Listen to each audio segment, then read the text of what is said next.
Author-Antoinette-Clark is the president and CEO of Shoulders of Strength Incorporated, which was founded in 2004 and provides support, coordination, and counseling services to both children and adults with disabilities and mental health issues. She also founded a nonprofit, Community Connections Incorporated. It was started in 2006, and it provides a variety of resources to veterans and families who require assistance. So she does good stuff, Antoinette does, and she's based out of Monroe, Louisiana, and we're excited to have her join us along with Dr. Holt, a local beekeeper, to talk about her inspiring and beautiful debut children's book. It's called Kindness Matters, Sharing Bees. And in fact, this is the beginning of a whole series of Kindness Matters books.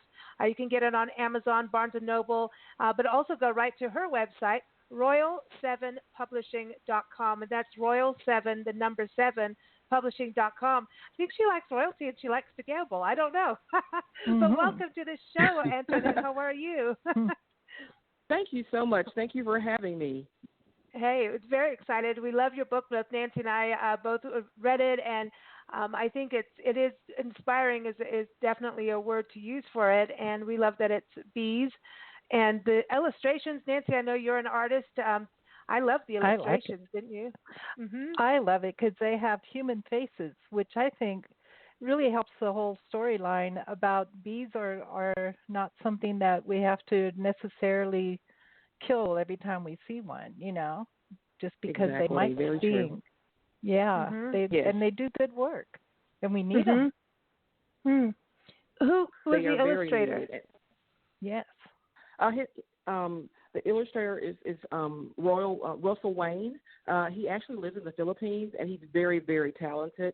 I actually met him through another author. And when I first started speaking with him, I told him what the vision was for the book, and we went through a couple of drafts, but he just really did very well. I'm very pleased with all the work that he's done, and we're actually even beginning our work on a second book, so I'm very excited about working with him. Excellent. I know you also brought Dr. Holt, who's a local beekeeper, on the show with you today. And so you think about, beekeeping in Louisiana. And, I always think about swamps and rain in Louisiana. How does that affect bees? So welcome, Dr. Holt. How are you? Well, good. Thank you. I appreciate the opportunity to be here and talk about a passion of mine, which is beekeeping. What led you to beekeeping? That's a good question. I just was driving down the road and I saw a sign that said bees for sale. And it just struck me as a curiosity.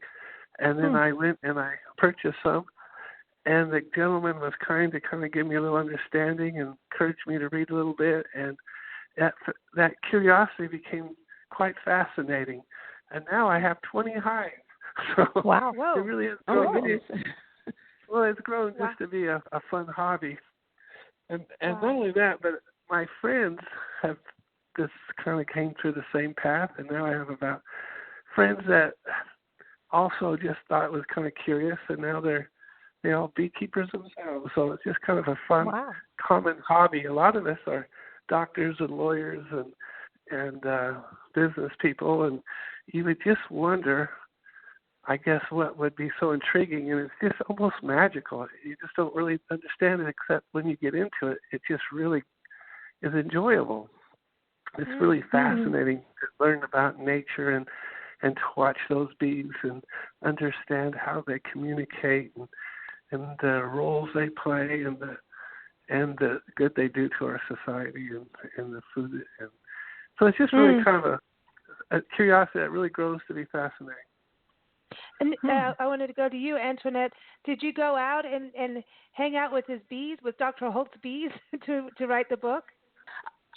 I actually did. I'd already written the book, and Dr. Holt's office is right around the corner from my office. And I have been seeing his office for years because it's really beautiful. It's set up like a spa. It looks very, very beautiful from the outside driving by. And it has local honey. So I was always, interested and intrigued anyway. But I went in and met with him, and then he gave me a tour outside. This was after we had written the book. And we exchanged. I gave him a book, and he gave me honey, which was really great. And we talked a lot about bees because one of the things And I just felt compelled to go and talk with him because I'd seen his sign and everything.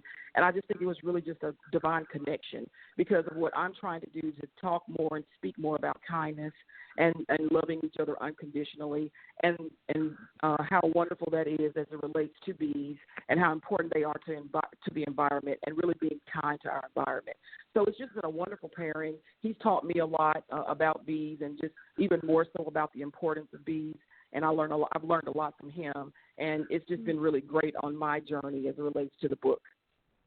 Why did you decide to have bees as you got Sadie, your main character, and a host of others, and they work together? There's teamwork seems to be a big part of this, as the book is Yes. teamwork and having fun together to accomplish goals. But why was it bees that you said, okay, this is going to be part of this is going to be the series? Because they're going to be in the rest of the series, right? Or is it going to be different characters? Yes, they are. There will Cool. be the same characters. We may include another couple of characters, but they'll be minor characters.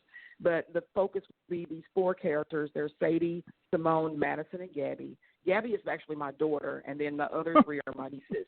So, and I just really wanted to focus on bees because I've always been fascinated with them, and I've sat and watched bees kind of go from flower to flower. And, of course, I'm a little knowledgeable about what they do, generally speaking.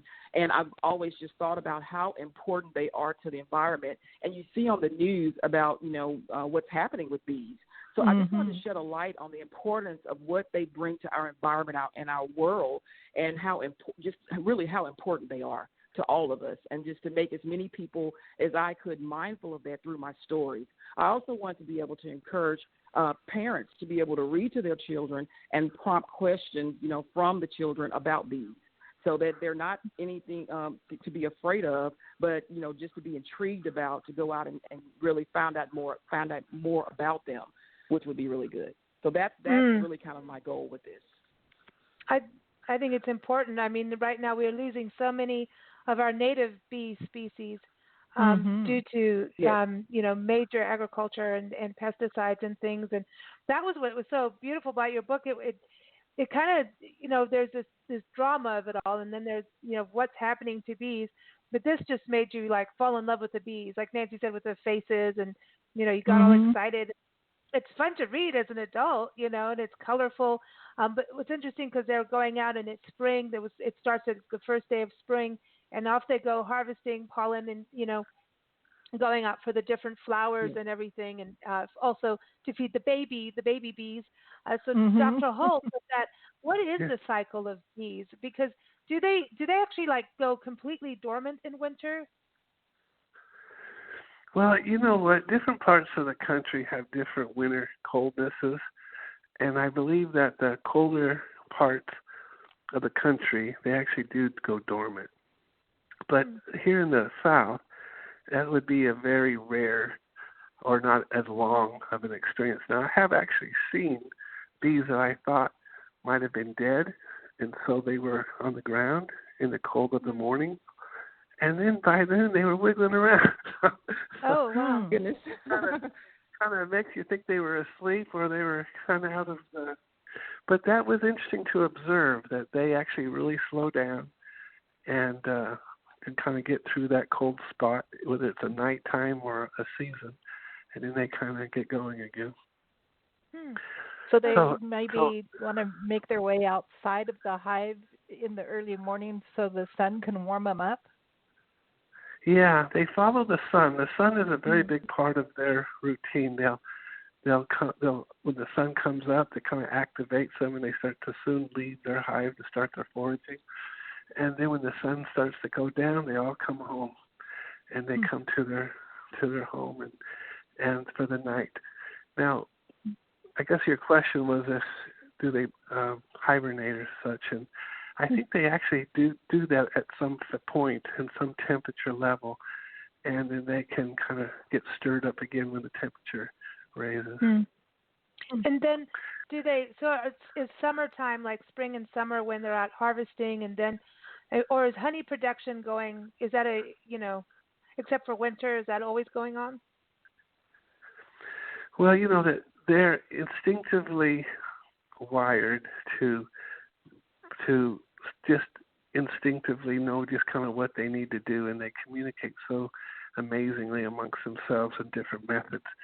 But the goal is to collect and create honey to make it through the winter, which is so fascinating, is that a bee's lifespan is only really, once they get flying, is about 3 weeks. And so they're actually working constantly to create food so that 4 or 5, 6 generations later we'll have food to survive the winter. Well, that's smart.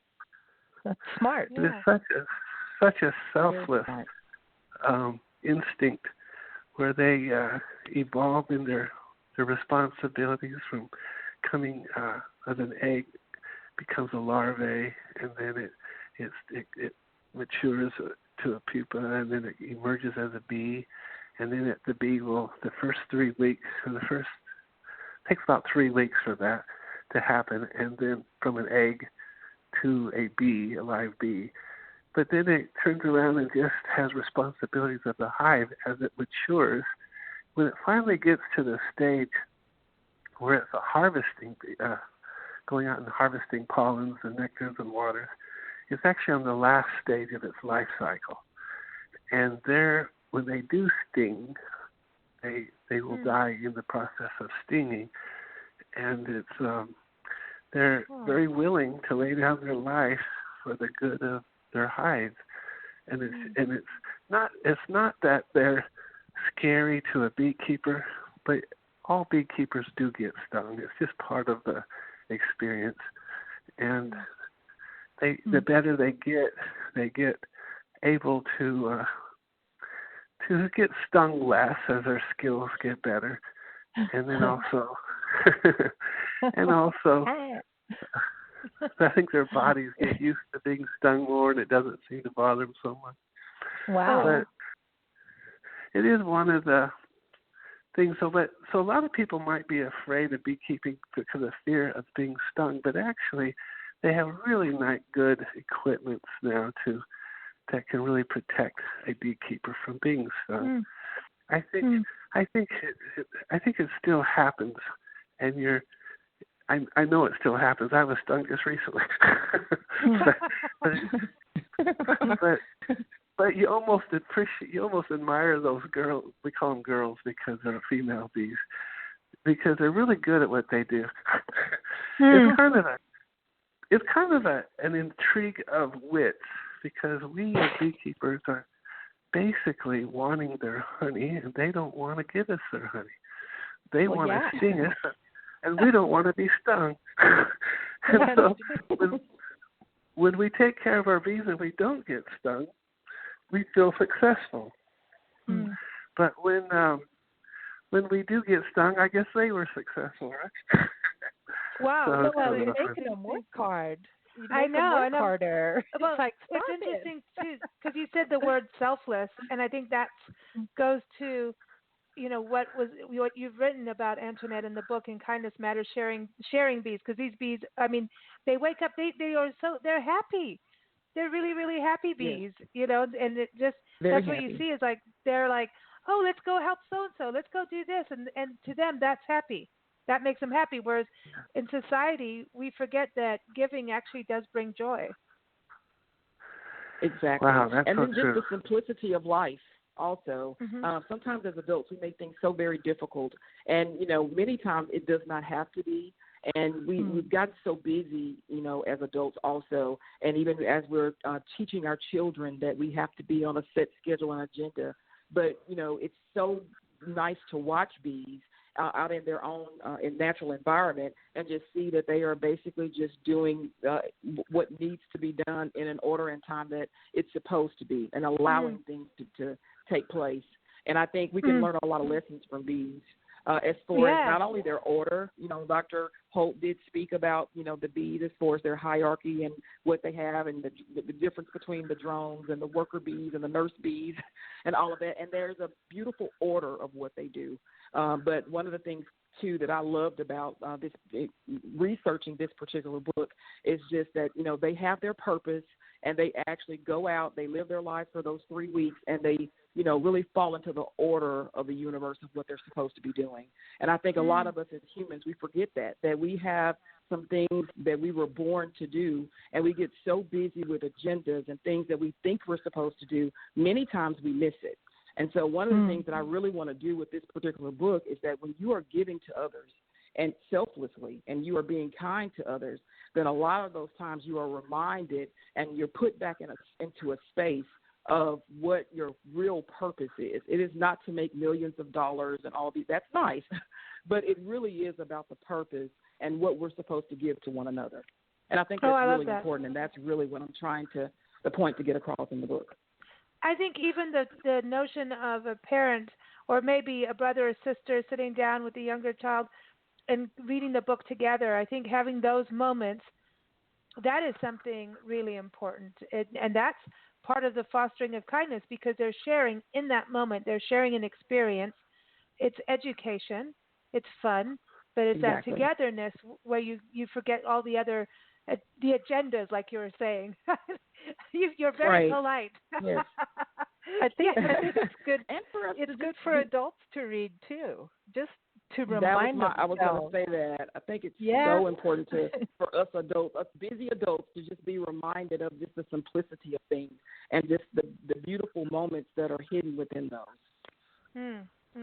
Now, Antoinette, I wanted to ask you about Shoulders of Strength. So you're working with all ages of people who have developmental delays and disabilities, right? Is it more on the mental health side? I'm so sorry you faded out. It's kind of difficult for me to hear. Oh, I might have. Can you hear me now? Keep no, doing this. It's a little low. Okay. How about now? Can you hear me? I'm coming back. Much better. Much better. Okay, sorry about that. Okay.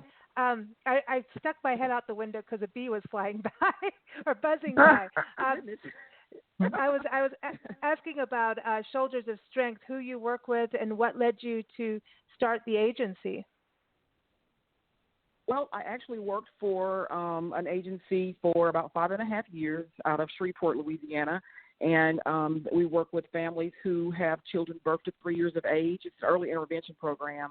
And some of these families had, children from birth to 3 who, they really weren't expecting, many of them, that their children would have developmental delays or disabilities.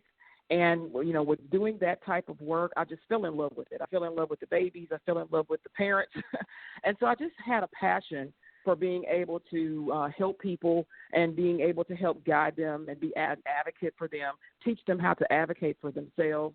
So I started my business once I moved back home to Monroe, which is where I'm from, and I opened my business in 2004 with that early intervention program. And then from there, I've just grown. It's just been a really wonderful experience. That my goal was just to help people and to be there in their time of need and help them to be able to help themselves. And that's basically what I've been able to accomplish in these last almost 15 years. It'll be 15 years in December. Oh, wow. Congratulations. That's awesome. So cool. Thank you very much. And your nonprofit, Community Connections, tell us about that. My nonprofit, I really wanted to focus on veterans. We also focus on just family needs. And coordinating those needs for what they may actually have a need for. So if we've been able to help, with food, clothing, we've worked with some families to help them if they did not have disability to coordinate those services, help them complete applications and different things to increase their disability amounts or to be able to acquire their disability benefits. So it's just a little bit of everything about what they actually need to help them have a better quality of life. Oh, that's awesome. You rock. Totally. You totally rock with what you're doing. Yeah. Thank you. I'm trying. And then what you're doing with your book, I think, is really amazing.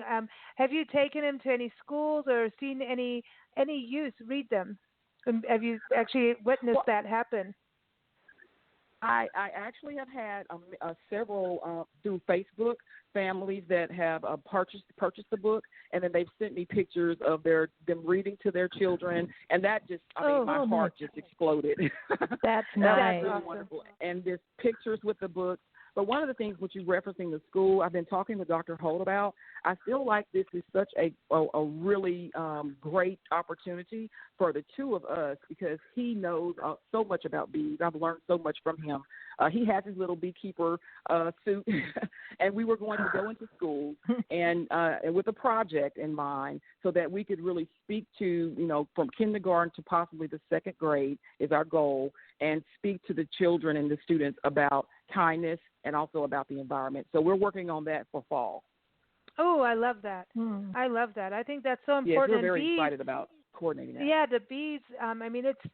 They directly help our food. And that goes beyond the honey, right, Dr. Holt? We enjoy the honey because they give us different flavors from what's going on in the wildflowers and flowers. But what you're doing with bees also really, we need our bee species. Yeah, we do. Mm-hmm. Absolutely. The bees. If you, I've heard a farmer say that if he didn't have bees, he'd have 25% of his crop production. So with bringing in bees, he triples or quadruples his production. So that's just the difference of having bees or not having bees. So if you think about translating that on the major scale, 25%, we would lose 75% of our food if we didn't have bees. How do you feed a country or a world with that, right? Yeah. And it speaks to the problem that we have in some areas where agricultural companies use pesticides that will take out more than just one kind of pollinator. It doesn't go, well, you're a bee, so you're okay, but you're this over there, so you're not. Right. So that indiscriminate use of pesticides is something I hope one day we can see the end of. Absolutely, and I think awareness and the science are having to fight industry, of course, but it seems like there is awareness that they have an effect on the bee population. One of the things that was kind of fun to observe here in Monroe for respect of the bees is that we actually have mosquito abatement, and you'll see airplanes sometimes flying and cars driving, and they're trying to control the mosquitoes. But here's the thing: if you're a beekeeper, they will turn everything off. They'll fly around where your bees are. They'll go around your bees. So they have been instructed by their superiors to respect the beekeepers and their bees, and I think that's pretty impressive too. So we make steps. That means steps are being made, and I think the more we have to acknowledge those and celebrate those, because every step is another step towards another step. If that makes sense. Yeah, very true. The ripple effect for sure. Yeah. For sure. You do have that sentence in the book. It's the bees all work together, sharing with each other until everyone had a light load. I like that a lot. That's important. That's exactly, I think, one of the beauties of the book is everyone working together. And I think now the way that, our world is, we really have to keep that on the forefront.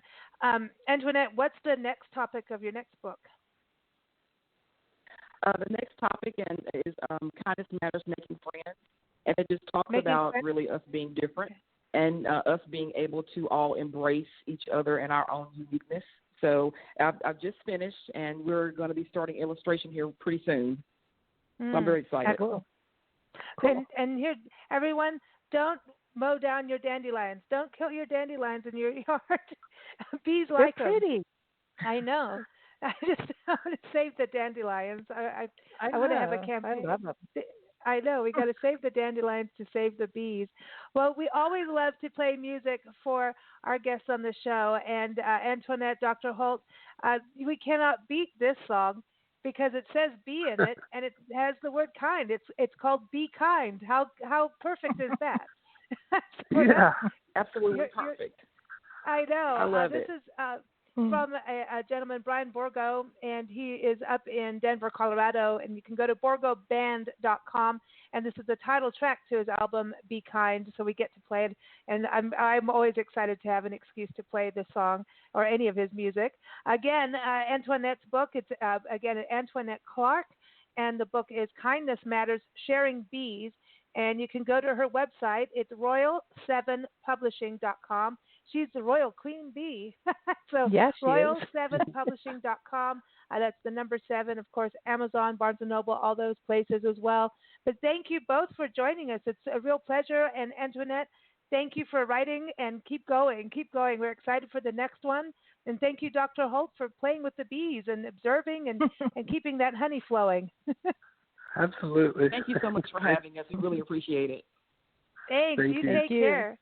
Here it is, everyone. Okay. Be you kind. guys take care also. Yes. Bye. Bye-bye.